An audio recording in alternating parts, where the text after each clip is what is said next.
સ્વામિનારાયણ સ્વામિનારાયણ સ્વામિનારાયણ સ્વામિનારાયણ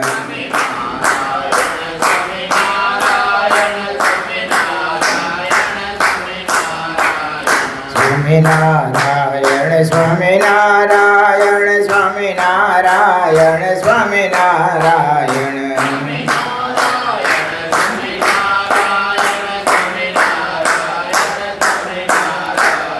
સ્વામિનારાયણ સ્વામિનારાયણ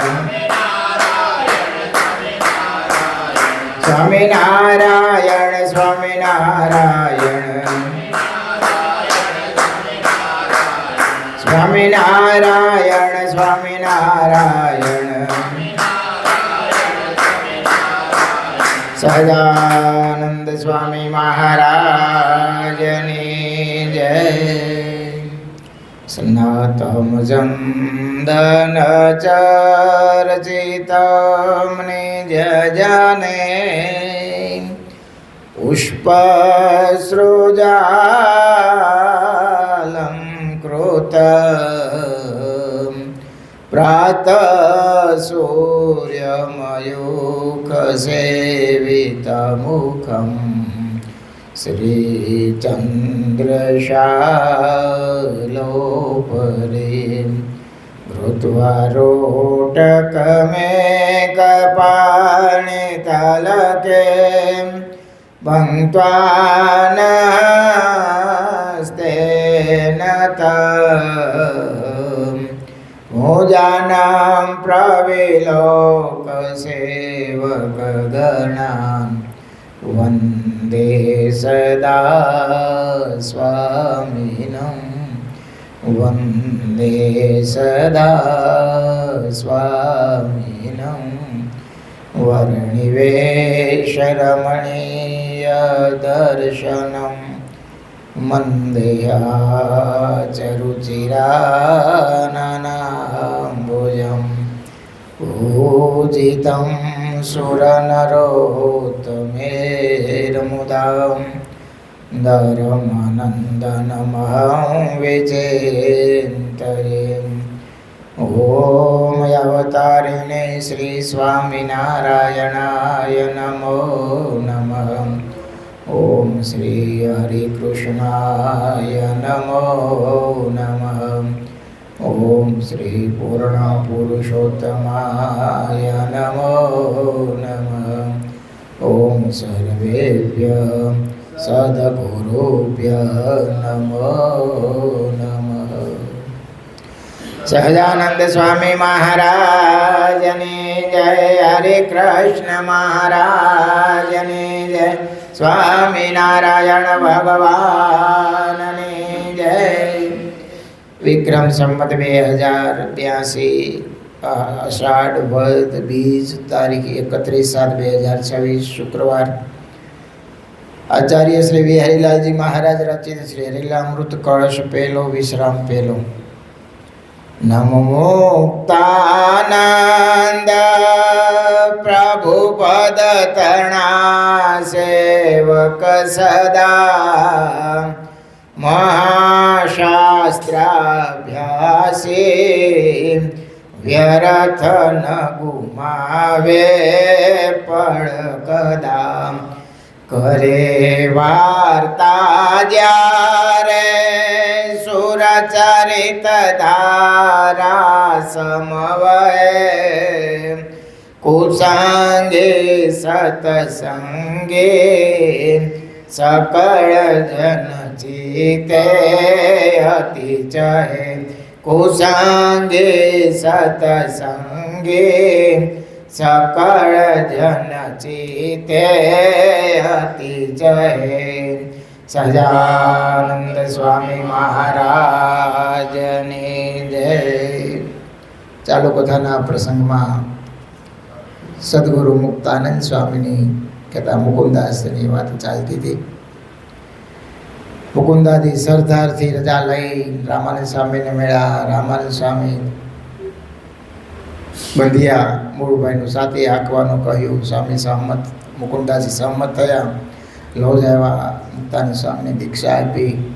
70-60 જેટલા સંતો હતા. મુક્તાનંદ સ્વામીને મોટા કર્યા અને ત્યાં સંતો રહી સદાવ્રત ચલાવતા અને ધ્યાન ભજન કરતા. હવે ઘટના એવી ઘટી કે વિક્રમ સંવત 1856 શ્રાવણ વદ છઠ લોજમાં મહારાજ બુધવારે તારીખ 2/8/1799 વહેલા સવારે ત્યાં પધાર્યા છે. એની પહેલા મહારાજ જુનાગઢ ગિરનાર થઈને મઢડા જેઠા મેરને ત્યાં રાત રોકાણા છે.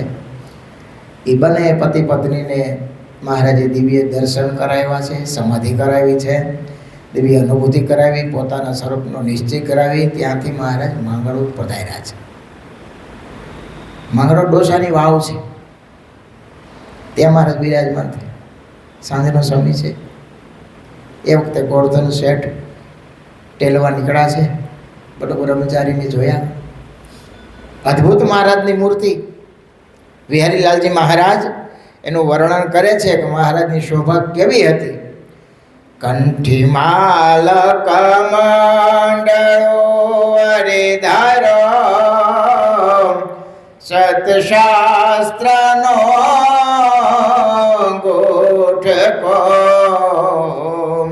શાલગ્રામ તથા સુપાત્ર જમવા પાસે ન પૈ છોટકો પાણીગાળ ન વસ્ત્ર કૌપિન તથા બીજો બહેરવાસ છે.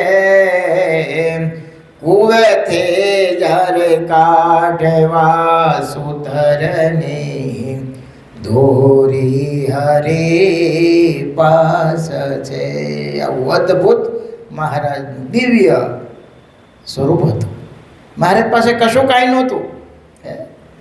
એક મૃગજળમાં રાખેલું, એક કઠારી, એક દોરી, એક પાણી ગળનું, એક શાલિગ્રામનો બટો, હાથમાં જપમાળા, પગમાં તો કંઈ હતું નહીં.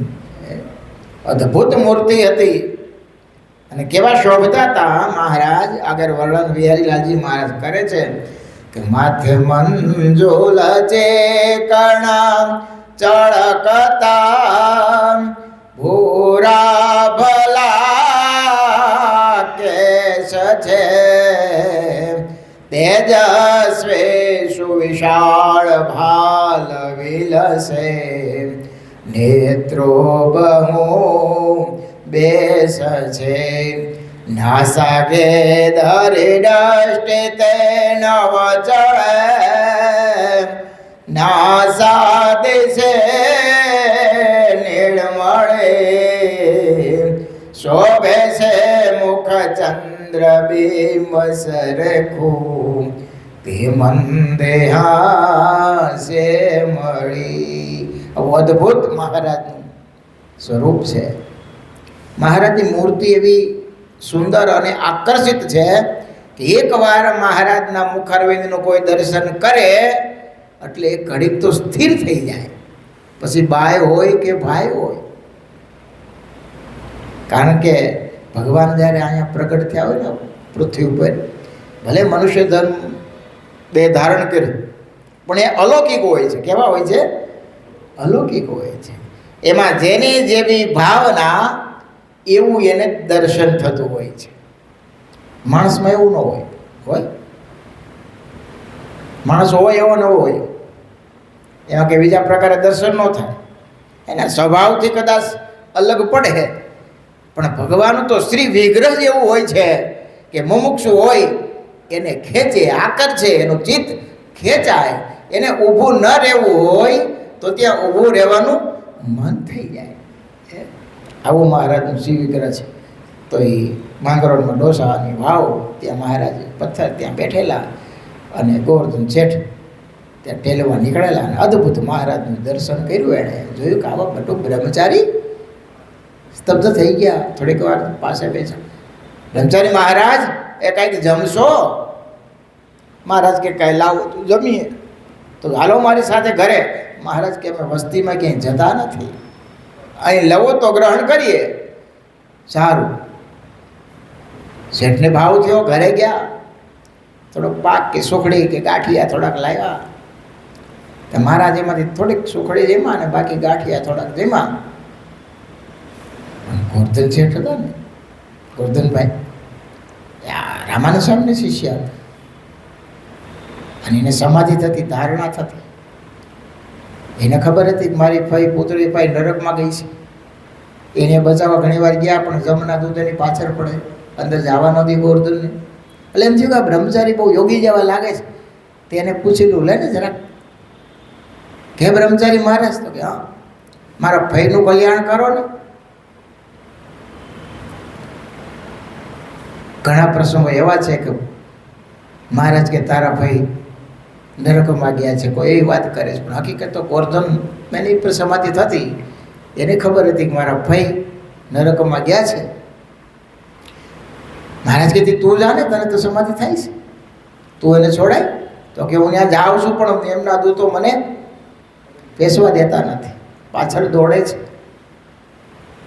મહારાજ કહેતી, પછી મહારાજાએ વિગતથી વાત કરી કે એ તો રામાનંદ સ્વામીના શિષ્ય હતા, છતાં એને અને ભજન ભક્તિવાળા હતા, તો એને નરકમાં કેમ જવું પડ્યું? તો કે રામાનંદ સ્વામીને એક વખત કોઈ ભાવિક ભક્તે સોનાનો તોડો આપેલો કે લ્યો સ્વામી, તમે સદાવ્રત ચલાવો છો તો તમારે કામ લાગશે. એ તોડો લઈ અને રામાનંદ સ્વામીએ પુત્રી ભાઈને આપેલો. તે પુત્રીબાઈએ એક તોડો રાખેલો. સ્વામી કે મારે જરૂર પડશે ત્યારે મગાવી લઈશ. ઘણો સમય વીતી ગયો. પુત્રી ભાઈને સોનામાં થોડીક લાલચ જાગી અને કીધું સ્વામી મને કંઈ તમે આપ્યો? સ્વામી કીધું આ તો ધર્માદાનું કહેવાય, આનું સારું ન થાય અને આ કોઈનું એમ ધર્માદાનું આપેલું રખાય નહીં. તો કે નહીં સ્વામી, મને કંઈ તમે આપ્યો નથી, તમે તો મારી ઉપર ખોટું આરોપ નાખો છો. જે કીધું સ્વામી કે સારું. અને એ પાપે કરી અને ક્યાં ગયા? નરકમાં. લોભ લાલચ છે ને, એ બહુ બુરી ચીજ છે. આ તો ચોરીનું ધન હતું. આપણે મેળવેલું ધન હોય ને જો વાસના રહે ને, તોય પણ નરકની પ્રાપ્તિ કરાવનારું થાય છે. હા, આપણે એમ લાગે કે આપણે તો નીતિથી કમાઈ. શેનાથી કમાઈ છે? નીતિથી કમાતા હોય. કોઈને કોઈનું ખોટું કર્યું ન હોય, ખોટું લીધું ન હોય, પણ છતાંય જો એમાં આસક્તિ હોય, લોભ વૃત્તિ છે ને, અતિ લોભ એ પાપનું મૂળ છે, એવું કીધું છે. કારણ કે જે લોભી માણસ હોય ને, એ આખોથી ગણતરી બહુ કરે અને સતત એનું મન એમાં ગૂંચવાય રાખે, સતત એને જ યાદ કરે રાખે, એનું જ સંભાળણું, એનું જ રટણ, એની જ સાયકલ. હા, આ જો વિચાર આપણે કરતા નથી, નકર ખ્યાલ આવે. હો, તમે રોલિંગ કરે, શું કરે? સેટ કરે, સેટ. આના પછી આ, આના પછી આ, આના પછી આ. પણ એટલું બધું ઘાટું થતું જાય અંતઃકરણમાં, એટલો થર જામી જાય અને ન કરે નારાયણ. અંત સમય આવી જાય પછી પરિસ્થિતિ શું થાય? કંઈ ગ્રહસ્થને થાય એવું નથી. હો, માયા સાધુને ન છોડે બાપ. રામાનંદ સ્વામીની વાત નીકળે એટલે કહી દો. બે સંન્યાસી આવેલા લોજમાં, દ્વારકાની યાત્રાએ જવું હતું. એની પાસે એક રૂપિયો, એક ડાબલીમાં, એ વખતે રૂપિયો એટલે ગાડાના પૈડા જેવડો રાણી સિક્કો. એ બે સંન્યાસીને એમ થયું કે દ્વારકાની યાત્રાએ ચાલતા જવાનું, રસ્તામાં ચોર લૂંટા રહી છે તો લૂંટી લે. મહાત્મા બહુ સારા છે, સદાવ્રત ચલાવે છે, થોડાક દી અહીંયા રોકાણા. કીધું આ અમારે અનામત છે, આ તમે અમારી વસ્તુ અહીંયા સાચો વળતા આવશું ત્યારે અમે લઈ લેશું. તે ડાબલી રામાનંદ સ્વામીને આપી અને બે સંન્યાસી ગયા દ્વારકાની યાત્રાએ. હવે યાત્રા કરીને વળતા નીકળ્યા, ન કરે નારાયણ એના ગુરુ ત્યાં ધામમાં. શિષ્ય બધી અને વિધિ કરી. થોડાક દિવસ ગયા, ઓલી ડાબલી એને યાદ આવી કે ગુરુએ રોજ રામાનંદ સ્વામીને ડાબલી આપેલી. તે આવ્યા.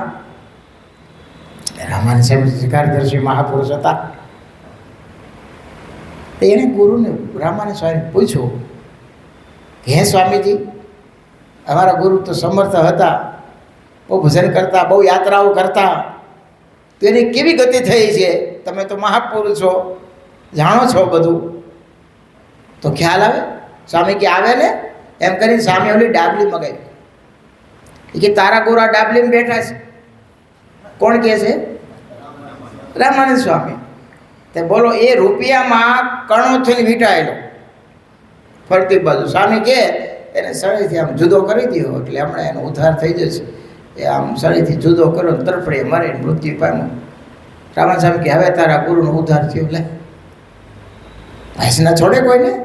આ તો એ બધું આર પાર દેખતા હતા. એક કવિએ બહુ સરસ કલ્પના કરી છે. જિંદગી ભર જે વૈરાગ્ય કમાણા શમદમથી વેળું કરે,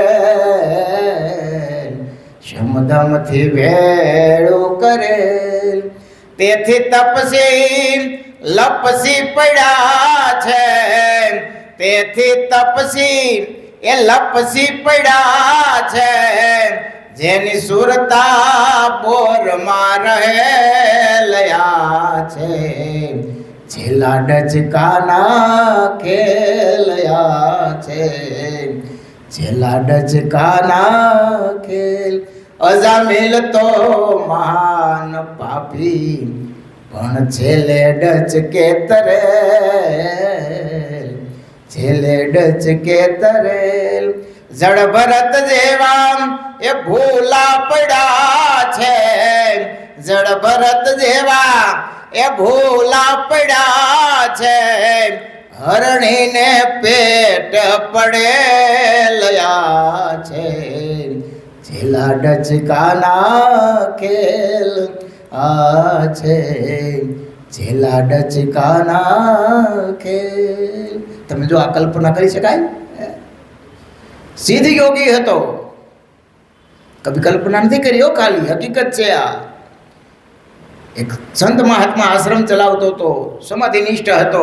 એના બધા શિષ્યને ભેળા કર્યા કે મારે આયુષ્ય હવે પૂર્ણ થાય છે, આ દેહનો હું ત્યાગ કરી અને હું જવાનો છું.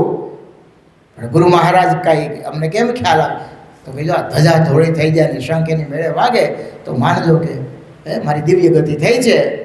બોરડી નીચે મહાત્માને પધરાવવાની સભા કરેલી.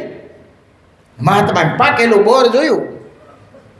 અંત સમય હતો અને બોરમાં એને વાસના રહી ગઈ. દેહ તો છૂટી ગયો પણ કાંઈ નો શંખ વાગ્યો, નો ધજા ધોળી થઈ. કોઈ અનુભવી હતા, એને બતાવ્યું.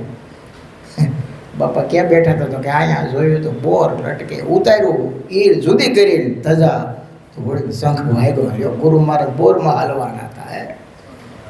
જિંદગી ભર જે વૈરાગ્ય કમાણા શમદમથી ભેળું કરેલ, શમદમથી ભેળું કરેલ, તેથી તપસી લપસી પડ્યા છે, જેની સુરતા બોરમાં રહેલયા છે, છેલ્લા ડચકાના કે. અજામિલ આવું મોટું પાપી હતો પણ એક સંતના વચને એ કરી ગયો. જળ ભરતે આખું રાજ છોડ્યું હતું તોય 3 જન્મ લેવા પડ્યા. આપણે બહુ ફાંકા ઠોકતા હોય કે મને કાંઈ ન થાય તો હવા કાઢી નાખવી.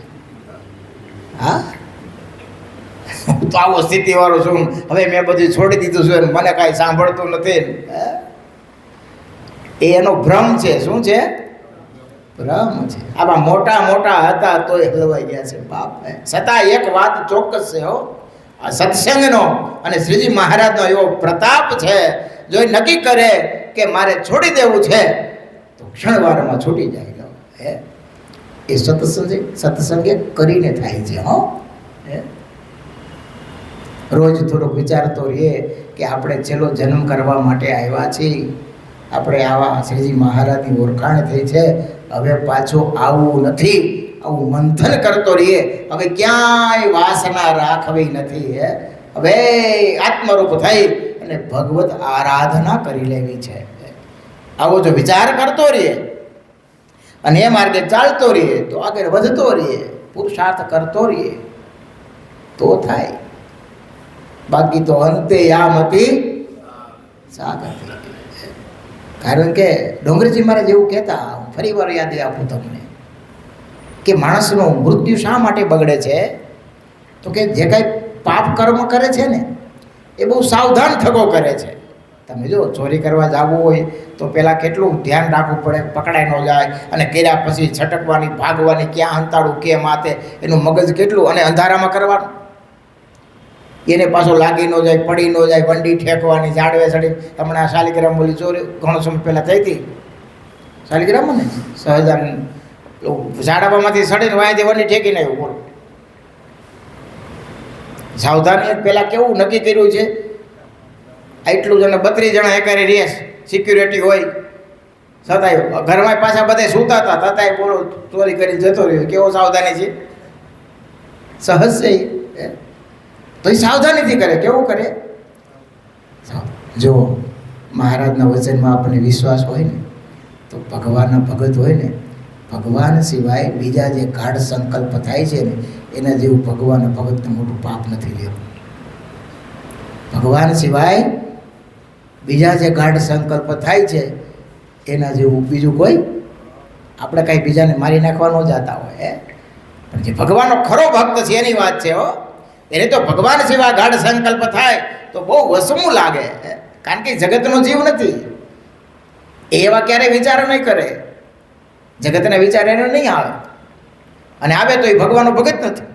એવું મહારાજ સર્ટિફિકેટ આપે છે કે જગત સંબંધી કે જો ભગવાનનો ભગત હોય એને જગતમાં વૃત્તિ રાખવી કઠણ પડે, અને ભગવાનનો ભગત હોય એટલે એને જગતમાં વૃત્તિ રાખવી કઠણ પડે, અને જે જગતનો જીવ હોય એને ભગવાનમાં વૃત્તિ કઠણ રાખવી પડે. નક્કી આપણે કરવાનું કે બે કેટેગરીમાંથી આપણે ક્યાં આવી. હા, અને આપણે છતાં એમ ડીંડું લઈને ફરતા હોય કે અમે તો ભગવાનના ભગત છે. એમાંય કોઈ સંતો કે તમે તો ભગત બહુ એકાંત. હા, તો આને વળી ચોટલી કિલો થઈ જાય. હોય તો હોય આપણે સારું, એક અડધો કલાકે વહેલો આવી શકતો ન હોય. કેટલો કલાક? તો કે સામે અમારી ટેવ આવી, ફલાણું ટેવ આવી છે. હા, એ ત્યાગ ભાગ નહીં કરવાનું, શેડ્યુલમાં જેમ થતું એમ કરવાનું. શું કરવાનું? એમાં ત્યાં, અને પાછું જવું ક્યાં? પપ્પા ભાઈના રાજ છે બાપા. અડધા કલાકનું આઘા પાછું આપણે સેટિંગ ફેરવી નોખતા હોય તો ધ્યાન ભજન તો એક બાજુ રહ્યા, વૃત્તિ લગાડવાની વાત તો એક બાજુ રહે. આપણે તો ડેડકા જેવા ડ્રાઉ ડ્રાઉ કાંઠે બેહો તો મજા, અને પાણીમાં ધુબાકા મારવાના, મોજ કરવાની. કઠણ લાગે છે ને? કઠણ જ છે. આ આધ્યાત્મ રસ્તો જ કઠણ છે. ભક્ત થવું હેલું નથી. ભક્ત થાવું રે ભગવાનનું છે જો કઠણ કામ. આ કોનું વાક્ય છે? નિષ્કોણ છે. કોનું? એ શું કહે છે? ભગત થવું સુખ સર્વે સંસારના કરવા જોઈએ હરામ. એ આપણને પોહાય એવું નથી બાબા. એવું ભગતપણું આપણે જોતું નથી. આપણે તો કેવું વાક્ય ગમે, પુણતન સ્વામી કે ને એવું વાક્ય કેવું કે, શિવલાલ હે દૂધ ચોખા જય મેં હિંડોળા ખાટે હઈ છે તો અક્ષરધામમાં આવું મજા આવે. બોલ, આ કઠણ કામ કરવું પડે એવું આપણને પસંદ નથી. અહીં તો સેજે સેજે જો કલ્યાણ થાય તો કરવું છે, નકર આપણે ક્યાં બાપા ઉતાવળ છે. થોડાક મોટા જાવ હું ફેર પડે. અરે આવી નિમાલી વાત વિચારાય પણ નહીં હો. આવો મનુષ્ય દેહ ભગવાને આપ્યો છે બાપ, ભગવાનનું પામવા માટે આપ્યો છે. ફરી ફરીને હવે આવું ના ભવાટીમાં ભટકવું એનાથી મોટી મૂર્ખાઈ કઈ હોઈ શકે? એ તો મૂર્ખના વિચાર છે. હું વાત કરતો હતો ડોંગરેજી મહારાજની, તો કે અંત સમય બગડે છે એટલા માટે કે માણસ પાપ કર્મ કરે છે એ બહુ સાવધાનીથી કરે છે. જાડું દ્રષ્ટાંત આપું તો તમે જે કાંઈ વ્યવહારિક કામ કરો છો ને એ બહુ સાવધાનીથી કરો છો. કેવું? બહુ સાવધાનીથી કરો. અને ભગવાન સંબંધી કામ છે એ સેજે સેજે થાય છે. કેવું? અહીંયા આવવામાં કાંઈ તમે જેમ જાનમાં જાવ તૈયાર થઈને આવો છો એમ અહીંયા આવો કેમ લાગે છે? તમે એવો ખડકો રાખીને આવો. પ્લેનમાં જાવ ને મોડું થાય તો કેમ લાગે છે? બીજી વાર ટિકિટ લ્યો બીજે દિવસે, કાંઈ ને હાલો આજે કાંઈ નહીં બીજે દિવસે ટિકિટ લ્યો, આપણે પાસે ઘણા પૈસા છે ને. હવે એ વિચાર કિંમત સમજાઈ ગઈ છે બાપ. શું થઈ ગયું છે? રૂપિયાની કિંમત સમજાઈ ગઈ છે. ત્યાં જો બધો સમય સેટ થઈ જાય ને, કેવો સીધો દોર થઈ જાય. સામે આયા કથામાં થોડુંક સામે આમ થાય છે. કેવું થાય છે? કાયમનું થયું ને, કેવું થયું? 5 મિનિટ વહેલું આવું તો કે આમ થાય છે. કેવું થાય છે? એટલે જવાનું થાય તો શું થાય બાપા? હે, એ આપણા હાથે તો કઈ વાત નથી. આ બહુ અઘરું છે. સ્વભાવ પીડા હોય ને અમુક એ નથી, ટેવ નથી બદલતી બાપ. એને બદલાવવામાં ઘણો જિંદગી જન્મોના જન્મ નીકળી જાય છે. આ એક પ્રકારનો સ્વભાવ છે. ભગવાનના ભજવામાં આળસ પ્રમાદ એ ચાલે જ નહીં. આળસ પ્રમાદ વાળો ક્યારેય ભગવાન ભજી શકે જ નહીં. મોટામાં મોટું દૂષણ હોય ને ભગવાન ભજવામાં તો આળસ અને પ્રમાદ છે. એને છોડે ને ત્યારે થાય. અરે 5 મિનિટ મોઢા પીડા હોય તો એમ લાગે કે કરોડોની ખોટ ગઈ આપણને. આવું વહમું લાગવું જોઈએ તો ભગવાનમાં હેત થાય. આ તો કાંઈ નહીં, નીકળ્યા બેવું ઘડીક બે હાલું પણ જાય. આજ કાંઈ નહીં, નકર એમ કહે આજ કાંઈ નહીં કાલ જાઓ. કેવું એવા વિચાર જલ્દી આવે બોલો, કાલ જવાના. પણ 5 મિનિટ આજ વહેલું જવું છે, ધૂનમાં બેસવું છે, મહારાજનું આરાધન કરવું છે, એવા વિચાર બહુ ઓછા નહીં આવતા. નથી આવતા એવું નહીં. ઘણાય ભક્તો જો અહીંયા છૂટ્યા પછી આખો દિવસ ભજન ભક્તિ જ કરે છે. એવું નથી કે નથી કરતા.